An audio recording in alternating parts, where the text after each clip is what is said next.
নমস্কার বন্ধুরা। 17ই আগস্ট থেকে বা সেই দিন থেকেই অন্নপূর্ণা যোজনার 3,000 টাকা দেওয়ার কথা কিন্তু মুখ্যমন্ত্রী শ্রী শুভেন্দু অধিকারী ঘোষণা করেছেন। এবারে ঘোষণার পরেও একটা প্রশ্ন ঠিক থেকেই যাচ্ছে। সে প্রশ্নটা কি? সে প্রশ্নটা হলো যে সবাই কি 17ই আগস্টে টাকা পাবেন? খুব স্পষ্টভাবে উত্তরটা হলো না, সবাই পাবেন না। শুধুমাত্র যাদের আবেদন সম্পূর্ণ যাচাই বা ভেরিফাই হয়েছে বা অ্যাপ্রুভ হয়েছে তারাই কিন্তু প্রথম ধাপে টাকা পাবেন।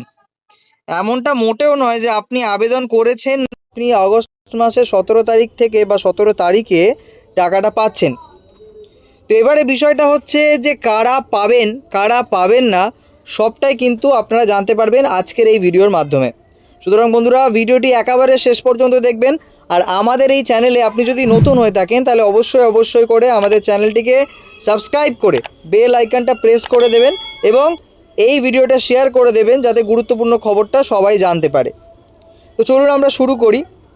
মূলত বন্ধুরা দেখুন, পরিষ্কারভাবে বলে দিচ্ছি যে আবেদন তারিখ অনুযায়ী কিন্তু টাকা পাওয়ার সম্ভাবনা রয়েছে, এমনটাই কিন্তু আমাদের বর্তমান মুখ্যমন্ত্রী শ্রী শুভেন্দু অধিকারী জানিয়েছেন তার রিসেন্ট বক্তব্যের মাধ্যমে। সেখানে বলা হয়েছে 10ই জুলাই বা তার আগে যারা আবেদন করেছিলেন তাদের ভেরিফিকেশান প্রায় শেষের পথে। অতএব যারা একেবারে জুন মাস থেকে শুরু করে 10ই জুলাই পর্যন্ত যারা আবেদন করেছিলেন তাদের কিন্তু প্রথম দফার ভেরিফিকেশান কাজটা তাদেরই প্রায়োরিটি রেখে কিন্তু কমপ্লিট করা হয়েছে। এবং 17 আগস্টে যে পেমেন্টটা আসবে, ঠিক আছে, সেই পেমেন্টটা কিন্তু যাদের 10ই জুলাইয়ের ভিতরে যারা আবেদন করেছিলেন তাদেরই কিন্তু পেমেন্ট আসার 99% কিন্তু সম্ভাবনা রয়েছে। এবারে যাদের 11ই জুলাই থেকে 31শে জুলাই পর্যন্ত যারা আবেদন করেছিলেন তাদের কিন্তু এমনটা মোটেও নয় যে তাদের আবেদন বাতিল হয়েছে, ঠিক আছে, ওকে।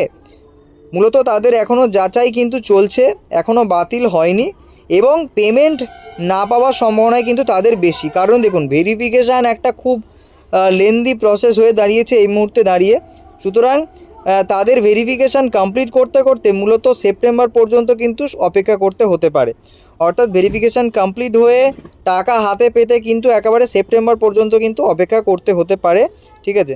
সুতরাং যারা এই 11ই জুলাই থেকে 31শে জুলাই পর্যন্ত আবেদন করেছিলেন তাদের কিন্তু অগস্ট মাসের 17 তারিখ এবং তারপর থেকে যে ডেটগুলোতে টাকা ছাড়া হবে সেই টাকা পাওয়ার কিন্তু সম্ভাবনা অনেকটাই কম, ওকে। আচ্ছা, এবারে আমরা মূলত যে 4টি কারণের জন্যে আপনার আবেদনটা বাতিল হবে সেটা একটুখানি আমি জানিয়ে রাখি। যদি আপনি এই 4টে কারণ আপনার যদি মনে হয় তাহলে কিন্তু আপনি নিশ্চিন্তে থাকতে পারেন আপনার আবেদন বাতিল হবে। অতএব কি আপনার বয়সসীমা যদি 25 থেকে 60 বছরের মধ্যে না হয় তাহলে আপনার আবেদন বাতিল হচ্ছে, এবং পরিবারের কেউ যদি সরকারি চাকরিজীবী হয় তাহলেও আপনার আবেদন বাতিল হচ্ছে। আগে থেকে কোনো রকম সরকারি আর্থিক ভাতা বা পেনশন পেলে সেক্ষেত্রেও কিন্তু আপনার আবেদন বাতিল হতে পারে। ইনকাম ট্যাক্স প্রদানকারী বা ট্যাক্স পেয়ার হলে, ঠিক আছে, উচ্চ আয়ের পরিবার অর্থাৎ হাই ইনকাম ফ্যামিলির কিন্তু আবেদন বাতিল করা হচ্ছে, এমনটাই কিন্তু জানানো হয়েছে। সুতরাং বুঝতেই পারছেন যে কি কি কারণে আপনার ফর্মটা বাতিল হচ্ছে বা কি কারণে আপনি টাকা পাবেন না, ঠিক আছে। এবারে ইনকাম ট্যাক্স বা আইটিআর সংক্রান্ত সম্পূর্ণ গুরুত্বপূর্ণ তথ্যটা আপনাকে একবার জানিয়ে দিই। দেখুন, পরিষ্কার কথা বলছি, লোন, ক্রেডিট কার্ড বা টিডিএসের জন্যে আইটিআর ফাইল করলেই আপনি ট্যাক্স পেয়ার আয়করদাতা কিন্তু মোটেও নন, ওকে। অনেকেই আছেন যারা ফ্ল্যাট কেনার জন্যে, যাদের কোনো জায়গা থেকে একটি নির্দিষ্ট সোর্স থেকে ইনকাম আসে না, তারা কি করেন, তারা ব্যাংক লোন নিয়ে হয়তো একটা ফ্ল্যাট কেনেন বা কিছু করেন। তো সেই ক্ষেত্রে ইনকাম প্রুফ হিসাবে কিন্তু আইটিআর ফাইল করতে হয়। তার মানে আইটিআর ফাইল করাই মানে এমনটাই নয় যে আপনি ট্যাক্স পেয়ার। সুতরাং আপনি কিন্তু নিশ্চিন্তে থাকতে পারেন। এবং মাসিক আয় 1 লক্ষ টাকা বা বার্ষিক আয় 12 লক্ষ টাকার বেশি হলে তবেই কিন্তু ট্যাক্স দিতে হয়। এর কম আয় হলে কিন্তু ফর্মে নো নির্বাচন করা উচিত ছিল।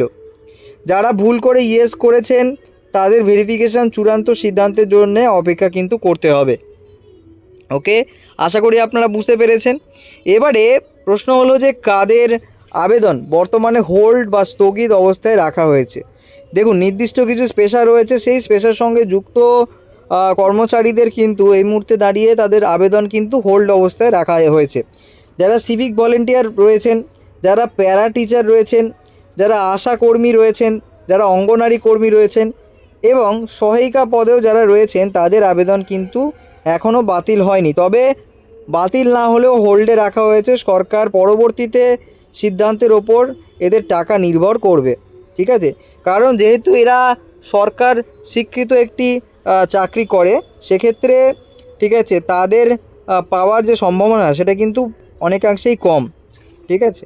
এবারে পরিষ্কারভাবে বলে দিচ্ছি, যারা অফলাইনে ফর্ম ফিল আপ করেছেন তারা, এমনটা নয় যে তাদের এখনও পর্যন্ত এমন যদি হন, ঠিক আছে? দেখুন পরিষ্কারভাবে বলে দিই, আমি আগেই বললাম যে 10ই জুন থেকে 10ই জুলাইয়ের মধ্যে যারা আবেদন করেছিলেন তাদের 99% চান্স আছে যে তারা আগস্ট মাসের 17 তারিখ বা তারপরে যে ডেটগুলোতে টাকা ছাড়া হচ্ছে সেই ডেটে টাকা পাবেন। এবারে আপনি যদি অফলাইনে ওই মানে আপনি যদি জুন মাস থেকে শুরু করে 10ই জুলাই পর্যন্ত অফলাইনে যদি ফর্ম ফিল আপ করে থাকেন, তাহলে কিন্তু আপনার যে ডেটা সেটা কিন্তু ডিজিটাইজ হওয়ার প্রক্রিয়া কিন্তু চলছে।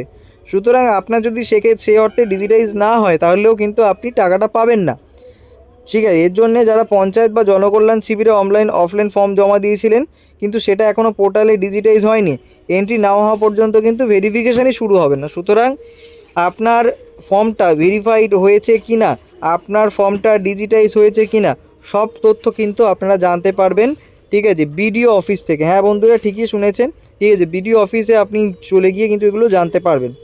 এবারে আবেদন অনুমোদিত হলেও যে প্রযুক্তিগত কারণে টাকা আটকে যেতে পারে সেটা একটুখানি বলে রাখি আপনাকে। প্রথম যে কারণে টাকা আটকে যেতে পারে সেটা হলো আধার মিসম্যাচ, অর্থাৎ আধার কার্ডের তথ্যের সঙ্গে ফর্মে দেওয়া তথ্যে যদি অমিল দেখা যায় তাহলে কিন্তু আপনার টাকা আসবে না, ফর্ম অনুমোদিত হলেও কিন্তু টাকা আসবে না। ব্যাংক এবং আইএফসি কোডের যদি ইরর থাকে, অর্থাৎ ব্যাংক অ্যাকাউন্ট নাম্বার বা আইএফসি কোড যদি ভুল থাকে সেক্ষেত্রেও কিন্তু একই সমস্যা হবে। ডিবিটি লিঙ্ক থাকলেও ডিবিটি যদি ইনঅ্যাক্টিভ থাকে, ঠিক আছে, যদি সক্রিয় না থাকে তাহলেও কিন্তু ডিরেক্ট বেনিফিট ট্রান্সফার কিন্তু করা যাবে না। সুতরাং আপনার টাকা কিন্তু আটকে থাকবে। কেওয়াইসি এবং ডকুমেন্টেশন আপডেট যদি না হয়ে থাকে তাহলেও কিন্তু আপনার টাকা আটকে থাকবে। সুতরাং আপনার এন্ড থেকে এই কয়েকটা জিনিস কিন্তু খুব ভালো করে ঠিক করে রাখুন 17 আগস্টের আগে। ওকে, তো এবারে প্রশ্ন হলো যে আপনার আবেদনের বর্তমান স্ট্যাটাস কিভাবে জানবেন। আমি একটা ছোট করে বললাম, আমি এক্ষুনি স্পষ্টভাবে আপনাদেরকে পুরোপুরি ইনডেপথে বলে দিচ্ছি। দেখুন, পরিষ্কার কথা বলছি, আপনাকে কিন্তু আপনার যে স্ট্যাটাস সেটা চেক করার জন্যে আপনার আধার কার্ড এবং আবেদনের রসিদ, ঠিক আছে, সঙ্গে নিতে হবে। নিয়ে আপনাকে যেতে হবে গ্রাম এলাকার জন্যে বিডিও অফিস, পঞ্চায়েত অফিস, ঠিক আছে, যেতে হবে, এবং শহর এলাকার জন্যে মিউনিসিপ্যালিটি অফিস। এই অফিসে কিন্তু আপনাকে গিয়ে আপনার এই আধার কার্ড সঙ্গে কিন্তু আপনার যে অ্যাপ্লিকেশান আইডি, ঠিক আছে, সেই অ্যাপ্লিকেশান আইডির রসিদটা কিন্তু নিয়ে যেতে হবে। তারপরে সরকারি আধিকারিকদের নথি দেখিয়ে জেনে নিন যে আপনার আবেদন অ্যাপ্রুভ হয়েছে না পেন্ডিং নাকি রিজেক্টেড না এখনও পর্যন্ত ডিজিটাইজ হয়নি, সবটাই কিন্তু আপনারা জানতে পারবেন। এবারে এটা কিভাবে জানবেন, দেখুন এটা কিন্তু বিভিন্ন জেলা ভিত্তিক কিন্তু আলাদা আলাদা হচ্ছে। আপনি কোন জেলা থেকে ভিডিওটি দেখছেন, আপনার জেলায় কেমনভাবে এই স্ট্যাটাসটা জানা যাচ্ছে সেটা কিন্তু আমি আপনাকে পার্সোনালি জানিয়ে দেবো, যার জন্য কিন্তু আপনাকে আপনার জেলাটাকে কিন্তু অবশ্যই কমেন্টে আমাদেরকে জানাবেন, আপনারা কিন্তু পার্সোনালি আপনাকে কিন্তু রিপ্লাই করে দেব। ওকে, তো এবারে বিষয়টা হচ্ছে যে অন্নপূর্ণা যোজনার আগামী গুরুত্বপূর্ণ দিন এবং নিয়মটা একটুখানি বলে রাখি। দেখুন, মুখ্যমন্ত্রীর রিসেন্ট বক্তব্য অনুযায়ী উনি কিন্তু একটা সাংবিধানিক, ঠিক আছে, জায়গা থেকে উনি কিন্তু একটা বিশেষ বৈঠক, ঠিক আছে, সাংবাদিক বৈঠক বা প্রেস কনফারেন্স করবেন বলে জানানো হয়েছে। অর্থাৎ 10ই আগস্ট কিন্তু মুখ্যমন্ত্রী এবং আমাদের নারী এবং শিশু কল্যাণ দপ্তর মন্ত্রী শ্রীমতী মালতী রাভা রয় মহাশয়া কিন্তু দুজন মিলে কিন্তু একটি প্রেস কনফারেন্স করবেন এবং সেই প্রেস কনফারেন্সে বা সেই বিশেষ বৈঠকে কিন্তু চূড়ান্ত গাইডলাইন কিন্তু জানিয়ে দেবেন অন্নপূর্ণা ভাণ্ডার রিলেটেড। এবং মুখ্যমন্ত্রী এও জানিয়েছেন স্পষ্টভাবে যে সেপ্টেম্বর থেকে প্রতি মাসে নিয়মিত, ঠিক আছে, দ্বিতীয় সপ্তাহে মধ্যে কিন্তু প্রত্যেকটা উপভোক্তার যোগ্য উপভোক্তার ব্যাঙ্ক অ্যাকাউন্টে কিন্তু টাকা পাঠানো হবে। তারপরে আর কোনো রকম ভেরিফিকেশান বা কিছুই হবে না। সুতরাং বুঝতেই পারছেন, ঠিক আছে। সুতরাং এই জন্য বলবো বন্ধুরা, ভুয়ো তথ্য একেবারে কান দেবেন না, সরকারি ভ্যালিড ইনফরমেশানের দিকে কিন্তু আপনাকে সবসময় নজর রাখতে হবে। অতএব 10ই আগস্ট থেকে কিন্তু দুপুর 2টো নাগাদ তারা একটা প্রেস কনফারেন্স করবেন বানিয়েছেন মুখ্যমন্ত্রী এবং নারী ও সমাজ কল্যাণ দপ্তরের মন্ত্রী মালতী রাবার রয় উপস্থিতিতে প্রেস কনফারেন্সটা হচ্ছে এবং হোল্ড থাকা আবেদন চূড়ান্ত যোগ্যতা এবং নিয়ম প্রকাশ কিন্তু ওই দিনেই করা হবে এবং 17ই আগস্ট মাঝে 17ই আগস্ট কিন্তু যারা জুন মাস থেকে 10ই জুলাই পর্যন্ত যারা করেছিলেন তাদের কিন্তু 17ই আগস্ট নাগাদ কিন্তু তাদের অ্যাকাউন্টে টাকা চলে আসবে এবং যাদের তারপর থেকে যারা আবেদন করেছিলেন 10ই জুলাই থেকে 31শে জুলাই পর্যন্ত তাদের কিন্তু ভেরিফিকেশান শেষ হতে হতে সেপ্টেম্বর মাস চলে আসবে, ঠিক আছে। সেই কারণে তাদেরকে কিন্তু একটু অপেক্ষা করতে হতে পারে, ভেরিফিকেশান কাজটা কিন্তু ঠিক আছে একটু সময় নিচ্ছে এমনটাই কিন্তু জানানো হয়েছে, ঠিক আছে। এবং সেপ্টেম্বর মাস থেকে কিন্তু আপনার পেমেন্ট পেতে আর কোনো রকম সমস্যা কিন্তু আর হবে না, এমনটাই কিন্তু আশ্বস্ত দিয়েছেন আমাদেরকে আমাদের বর্তমান মুখ্যমন্ত্রী শ্রী শুভেন্দু অধিকারী। ওকে, এবারে টাকা ঢোকার প্রক্রিয়া এবং গুজব বিষয়ে কিন্তু আপনাকে কিন্তু বিশেষভাবে সতর্ক থাকতে হবে। 17 আগস্ট সবার টাকা কিন্তু একসঙ্গে ঢুকবে না, বারবার করে বলছি। লক্ষ লক্ষ মানুষের অ্যাকাউন্টে টাকা পাঠাতে ব্যাংকের সার্ভারের কারণে 17, 18, 19 তারিখ পর্যন্ত কিন্তু সময় লাগতে পারে এবং সোশ্যাল মিডিয়ায় নানান রকম গুজব কিন্তু চলছে, ঠিক আছে। আপনারা কিন্তু গুজবে কোনো রকম কান দেবেন না। সরকারি টাকা বন্ধ করে দিচ্ছে এমন কোনো ঘোষণা কিন্তু হয়নি, শুধুমাত্র অফিসিয়াল সরকারি ঘোষণায় বিশ্বাস রাখুন এবং নিজের অ্যাকাউন্টে ডিবিটি কেওয়াইসিগুলো আপডেট করে রাখুন, ঠিক আছে। তো আশা করি আপনারা পুরো বিষয়টি ভালো করে বুঝতে পেরেছেন, ঠিক আছে, বুঝতে আপনার কোনো অসুবিধা হয়নি। তো বন্ধুরা, যদি ভিডিওটি আপনাদের ভালো লেগে থাকে তাহলে অবশ্যই লাইক করে দেবেন, শেয়ার করে দেবেন এবং আমাদের চ্যানেলে যদি নতুন হয়ে থাকেন তাহলে অবশ্যই চ্যানেলটিকে সাবস্ক্রাইব করে বেল আইকন প্রেস করে রাখবেন, যাতে ফিউচারে নতুন নতুন এই অন্নপূর্ণা রিলেটেড বা যে কোনো সরকারি প্রকল্প রিলেটেড আপডেটগুলো সবার আগে আপনার কাছে পৌঁছে যায়। Till then, tata, bye bye, take care, ভালো থাকবেন।